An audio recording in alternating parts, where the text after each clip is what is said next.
Hi friends, welcome back to our channel. ഇന്ന് നമ്മൾ ഉണ്ടാക്കാൻ പോകുന്നത് എന്തിൻ്റെ കൂടെയും സൈഡായിട്ട് കഴിക്കാൻ പറ്റിയ നല്ലൊരു ഫേവറേറ്റ് റെസിപ്പി ആയിട്ടുള്ള കടുബൂന്തിയാണ്. നല്ല ടേസ്റ്റാണ് കഴിക്കാനായിട്ട്. അപ്പോൾ നമുക്കിതെങ്ങനെ ഉണ്ടാക്കാൻ നോക്കാം. അതിനായിട്ട് ഞാനിവിടെ ഒരു ബൗൾ എടുത്തിട്ടുണ്ട്. ഈ ബൗളിലേക്ക് അരക്കപ്പ് കടലപ്പൊടിയാണ് ഇട്ടെടുക്കുന്നത്. ശേഷം മീഡിയം സൈസിലുള്ള ഒരു സവാളയുടെ പകുതി അരിഞ്ഞിട്ട് ചേർത്ത് കൊടുക്കാം. ചെറിയ സവാളയാണെന്നുണ്ടെങ്കിൽ ഒരു സവാള തന്നെ എടുക്കാം.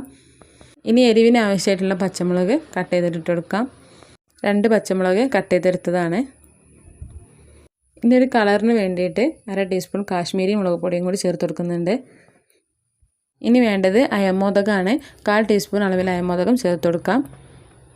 1 ടീസ്പൂൺ അരിപ്പൊടിയും കൂടി ചേർത്ത് കൊടുക്കുക. വറുത്ത അരിപ്പൊടിയാണെങ്കിലും വറുക്കാത്തതാണെങ്കിലും ഏതായാലും കുഴപ്പമില്ല.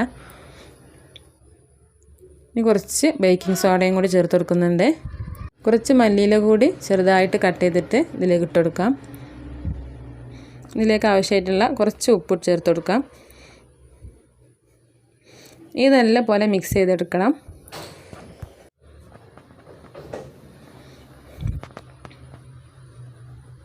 മിക്സായി കഴിഞ്ഞാൽ ഇതിലേക്ക് ആവശ്യത്തിന് വെള്ളം ചേർത്തിട്ട് ഒന്നും കൂടെ മിക്സാക്കി എടുക്കണം.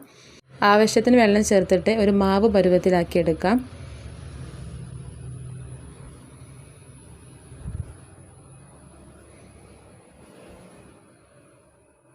അധികം ലൂസാവാതെ ഇതേ ഒരു തിക്കായിട്ട് മാവ് ഉണ്ടാക്കിയെടുക്കാം. ഇനി ഇതേ ഒരു 10 മിനിറ്റ് നേരം റെസ്റ്റ് ചെയ്യാൻ വെക്കാം. അപ്പോഴേക്കും നമുക്ക് ഇതിലേക്കുള്ള തൈര് റെഡിയാക്കി എടുക്കാം. അതിനായിട്ട് ഞാനിവിടെ ഒരു പാത്രം എടുത്തിട്ടുണ്ട്.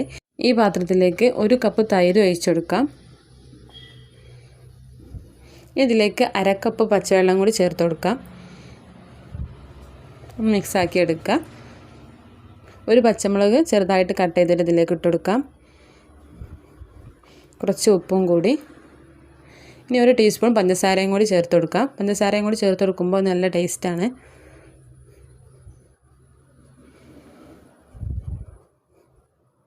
നന്നായിട്ട് മിക്സ് ചെയ്തെടുക്കുക.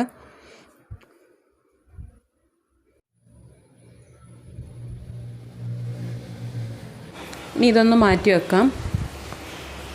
ഇനി നമ്മൾ ഉണ്ടാക്കി വെച്ചിട്ടുള്ള ഈ മാവ് ഒന്നും കൂടി ലൂസായി കിട്ടിയിട്ടുണ്ട്. നമുക്കിതൊന്ന് ഫ്രൈ ചെയ്തെടുക്കണം. അതിനായിട്ട് ഒരു പാനിലേക്ക് കുറച്ച് ഓയിൽ ഒഴിച്ചെടുക്കാം. ഓയിൽ നല്ലപോലെ ചൂടായി വന്നാൽ മീഡിയം ഫ്ലെയിമിൽ വെച്ചിട്ട് ഇതേപോലെ കുറേശ്ശായിട്ട് ഇതിലേക്ക് ഇട്ട് കൊടുക്കാം.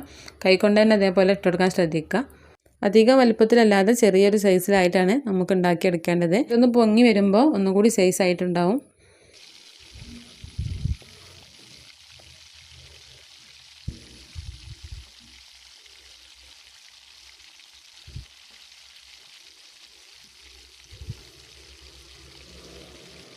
അടിഭാഗം കളർ മാറി വന്നാൽ മറിച്ചിട്ട് കൊടുക്കാം.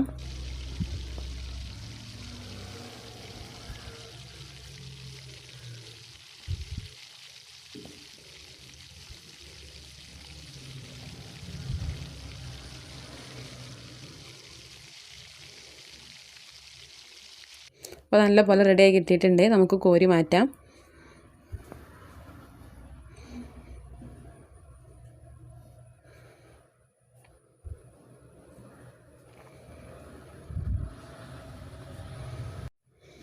ഇനി ബാക്കിയുള്ളതും കൂടി എണ്ണയിലേക്ക് ഇതേപോലെ ഇട്ടെടുക്കാം.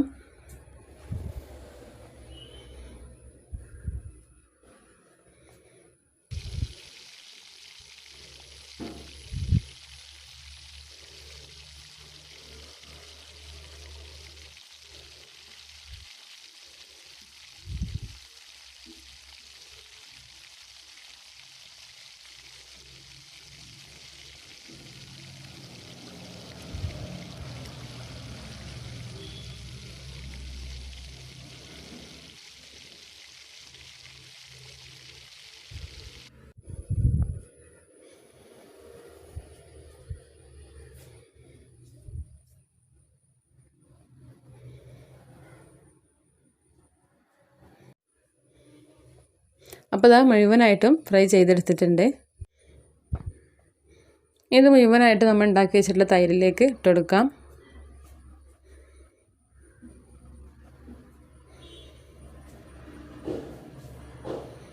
ഇനി ഇതിലേക്ക് ചെറിയൊരു താളിപ്പ് റെഡിയാക്കി എടുക്കാനായിട്ട് 2 ടീസ്പൂൺ എണ്ണ ഒഴിച്ചെടുത്തിട്ടുണ്ട്. അതിലേക്ക് 1/2 ടീസ്പൂൺ ചെറിയ ജീരകം പൊട്ടിച്ചെടുക്കാം.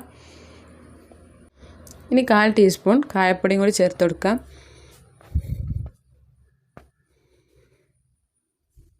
ഇതിലേക്ക് ഒഴിച്ചെടുക്കാം.